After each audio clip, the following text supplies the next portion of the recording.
At nangyari, pagkatapos ng kabanata 39 ng Genesis, ang katiwala ng saro ng hari sa Ehipto at ang kanyang magtitinapay ay nangagkasala laban sa kanilang Panginoon na hari sa Ehipto.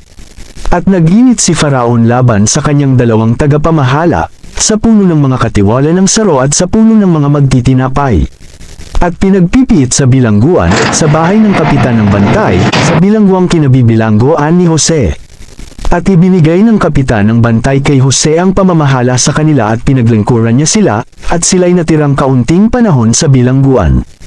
At ang katiwala at ang magtitinapay ng hari sa Ehipto na nangabibilanggo sa bilangguan, ay kapwa na naginip ng kanikanyang panaginip sa isang gabi, na bawat isa ayon sa paliwanag ng kanikanyang panaginip.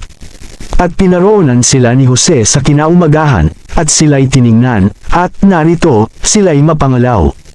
At kanyang tinanong ang mga tagapamahala ni Faraon, na mga kasama niya sa bilangguan sa bahay ng kanyang Panginoon, na sinasabi, bakit kayo'y mapangalaw ngayon? At kanilang sinabi sa kanya, kami ay nanaginip ng panaginip, at walang sinumang makapagpaliwanag. At sinabi sa kanila ni Jose, hindi ba ukol sa Diyos ang mga paliwanag? Isinasamo ko sa inyo, na inyong siysayin sa akin.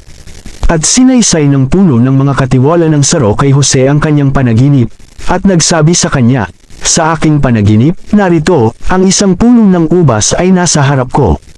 At sa puno ng ubas, ay may 3 sanga, at yaoy pawang sumupuling, na namulakalak. At ang mga buwig niyaon, ay nangagtaglay ng mga ubas na hinog.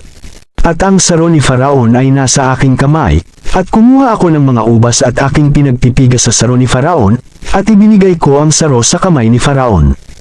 At sinabi ni Jose sa kanya, ito ang kapaliwanagan niya ang 3 sanga ay 3 araw. Sa loob ng 3 araw ay ititindig ni Faraon ang iyong ulo, at isasauli ka sa iyong katungkulan, at ibibigay mo ang saro ni Faraon sa kanyang kamay, na gaya ng karaniwang ginagawa mong dati nang ikaw ay kanyang katiwala. Datapwat alalahanin mo ako kung ikaw ay mapabuti na, at isinasamo ko sa iyo, na pagpakitaan mo ako ng kagandahang loob, at banggitin mo ako kay Faraon, at ako'y alisin mo sa bahay na ito. Sapagkat ako'y tunay na ninakaw sa lupain ng mga Hebreo, at dito naman ay wala akong ginawang anuman, upang ako'y ilagay nila sa bilangguan. Nang makita ng puno ng mga magtitinapay, na mabuti ang kapaliwanagan ay nagsabi kay Jose, ako'y nanaginip din, at narito, 3 bakol ng tinapay na mabuti ay nasa ibabaw ng aking ulo. At sa kaiba-ibabawan ng bakol ay mayroon ng lahat na sari-saring pagkain niluto para kay Faraon, at kinakain ng mga ibon sa bakol na nasa ibabaw ng aking ulo. At si Jose ay sumagot, at nagsabi, ito ang kapaliwanagan niyaon, ang 3 bakol, ay 3 araw.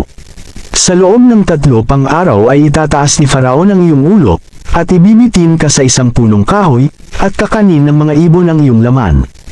At nangyari ng 3 araw, na siyang kapanganakan kay Faraon, na gumawa siya ng isang piging sa lahat ng kanyang lingkod, at itinindig niya ang ulo ng puno ng mga katiwala ng saro, at ang ulo ng puno ng mga magtitinapay.